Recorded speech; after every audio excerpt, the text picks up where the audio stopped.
Mauro, and this is your BMB Coronavirus Report for Thursday, April 16th. And this is the 24th day of school we have missed since we began following stay-at-home order. And this marks the end of a month's worth of staying at home. Yesterday in Albany, Governor Cuomo announced a new order that all people who are out in public must be wearing a mask or face covering if they are to be in a crowded space. This order takes effect 3 days from now.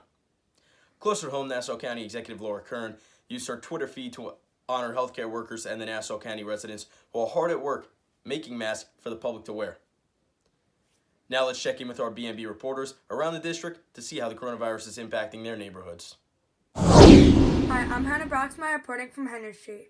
Now that the governor has required all people to wear masks in public, you can really see how much worse the pandemic is getting. I think people are going to be more nervous. You will see a big drop in the amount of people who are continuing to go out. There will hopefully be less people taking walks and riding bikes around the neighborhood. I really hope that it would never come to this point, that this would be necessary to have strict policy put in place. It's very frustrating for the health of all citizens, but necessary. During this time, since we have more time, we are able to catch up on TV, play board games, Zoom with friends and family from all over, bake, and just eating all together. We even started exercising a few times a week through FaceTime with my uncle, who is a personal trainer in Connecticut, who's working from home. These are just some of the silver linings we can take out of this pandemic and the social distancing. So from BMB, I'm Hannah Broxmeyer. This is Louie Saraceni, reporting in Week 5 of the coronavirus shutdown. Recently, Governor Cuomo has ordered that anyone not participating in social distancing by standing at least 6 feet apart in public wear a mask. This can be a standard mask or something like a scarf or bandana to cover your face. At first, this news surprised me, because it seems to be saying that it's okay to be in public as long as you're wearing a mask, which isn't really the message that I think officials should be spreading right now. However, it's important to make people wear a mask because a lot of people still have to be in public, and they should be taking precautions to stop the spreading of the virus. Meanwhile, everyone's been stuck in their homes with everything shut down, which surprisingly has led to a lot of people being able to do things that they normally wouldn't be able to. Personally, my family has been cooking a lot more often than usual and watching a lot of movies. It's important to occupy yourselves with new things and stay home so that hopefully everything can return to normal soon. From Oakfield Avenue in Week 5 of the coronavirus shutdown, I've been Louie Saraceni. Hi, I'm AJ Freed, reporting from Walters Court. Recently, we've been ordered by Governor Cuomo to wear face masks everywhere we go. I personally believe that this is the right move.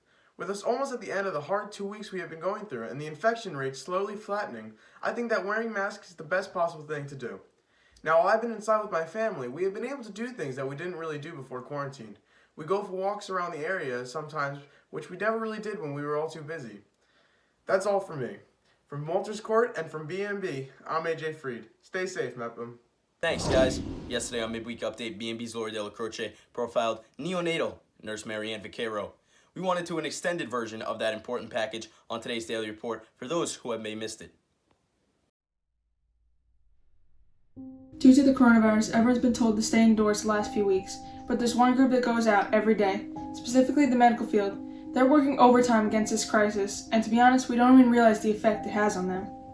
Nurse Vaccaro works part-time at Maimonides Hospital in the Neonatal Intensive Care Unit, where she takes care of the newborn babies. But during this pandemic, she's had to take very different precautions with what she does.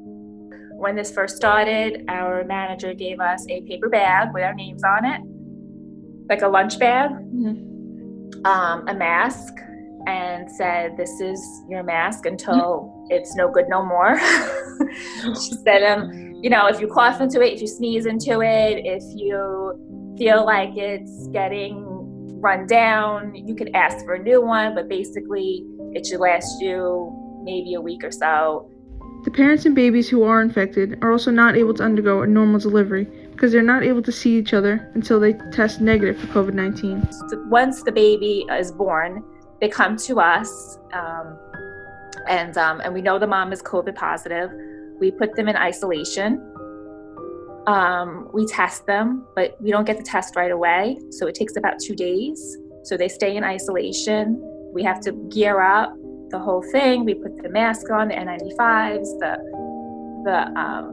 hats on, the gowns, and for 2 days we take care of them in isolation. And then after the 2 days, if they're negative, they come outside of isolation.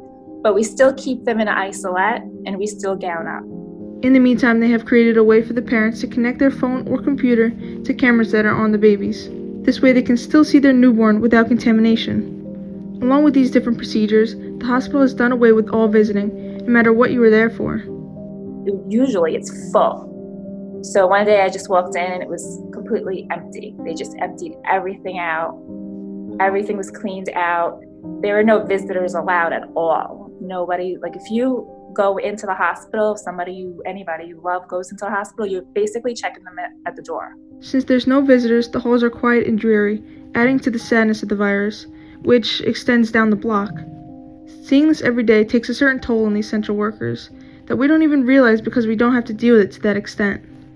It started out like an ice cream kind of truck, and that was just the overload of the morgue. So it was just like, it started out like ice cream truck size, then it was like 18-wheeler size. Now it's like they're building tents there and the whole block is blocked off. And I think other nurses too, it's like psychologically we weren't prepared for it. Like, you join the Marines or you join the Army, you get psychological training. And even then, they come back with, post-traumatic disorder.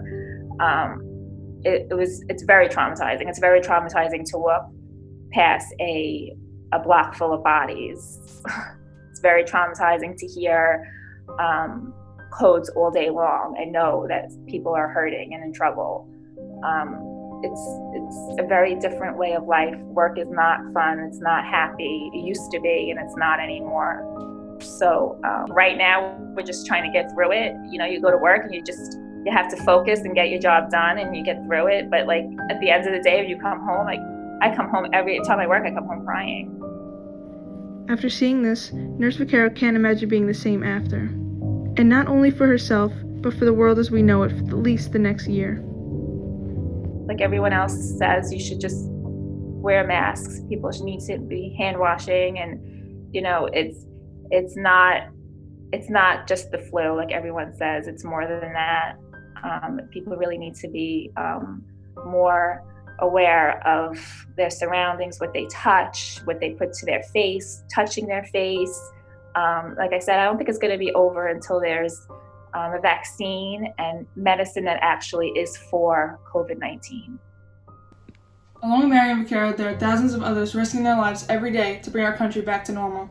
Reporting for BMB, I'm Lorrie DellaCroce. Thanks, Lorrie. So that would do it for another episode of the BMB Daily Report. Be sure to subscribe to the BMB YouTube channel to get the latest on all that is going on around the district during this difficult time. Remember to check out AJ and Michelle on the Morning House tomorrow. To the members of the community and our family who are struggling today, know that you're not alone. From BMB, I'm Tom Mauro. Stay safe and healthy, everyone.